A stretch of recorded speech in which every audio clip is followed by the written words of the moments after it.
Gearhead 327. This is a 1996 K2500 I just bought.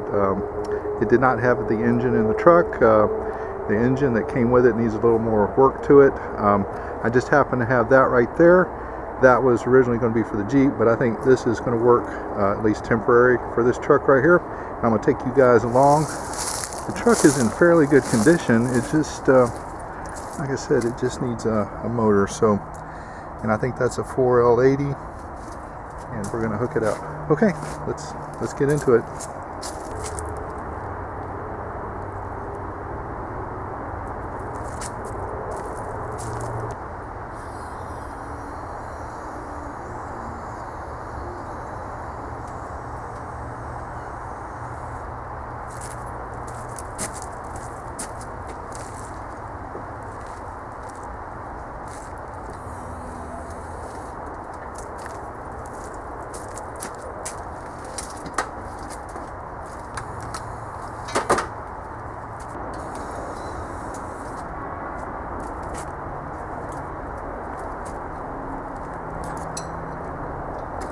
Alright, now the fun begins.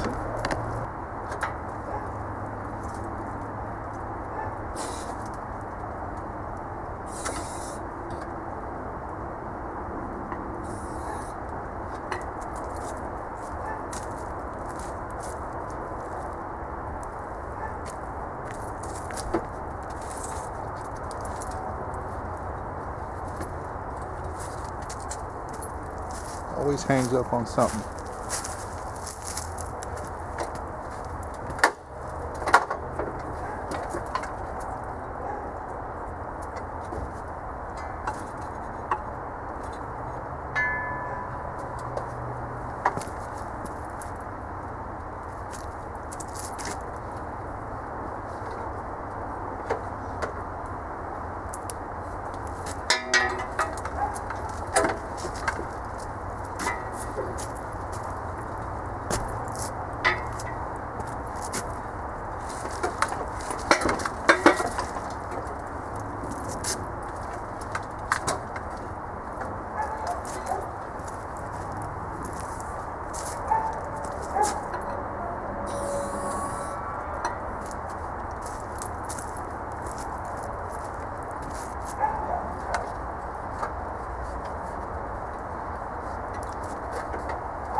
Alright, a little finagling and finessing, and you can see that motor mount is, and that one is right over that hole. I just need to put that bolt through there, but before I do that, I want to hook up the bolts that go to the engine to the transmission and give those priority, and then it'll be easier to put those in than it is to put this in and then fight that back there. So let's see about getting them in there. But the engine is partially installed.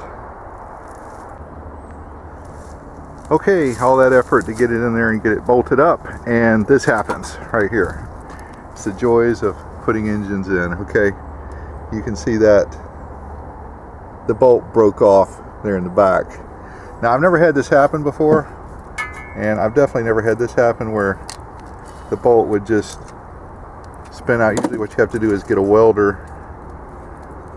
That's going to come out with my fingers. You have to get a welder and weld a nut or something on there and get it out that way. But this looks like it's going to unspin. Alright, well, let's get that out, and then we get the joy of putting it back down in there. So, alright, here it goes. Just broke right off. Lovely. Alright, well, I don't know if y'all can see that in there, but those are the most difficult bolts to get to. And if you have one of these little wrenches like this, it still doesn't work in there. So, anyway, this is the torque converter bolts. I bought new ones for 15 millimeter.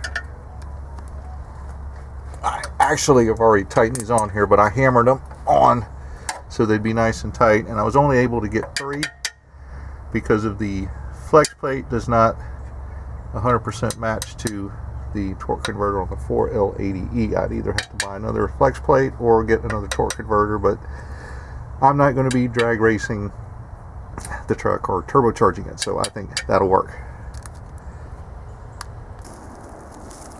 Alright, well, it's starting to come together a little bit more. I did not take this apart. I don't know if I stated that earlier or not, but apparently when you put the air conditioning condenser in, you have to go ahead and hook the lines up and then put it in, because otherwise you're never going to get them on there. So I've taken this apart several times and trying to figure it out. The real fun part is going to be figuring out this wiring. I'm sure this goes to the headlights and the front and everything. There's a bunch of wiring back there. It's going to be a little challenging. So anyway, we'll do it little by little till we get it done.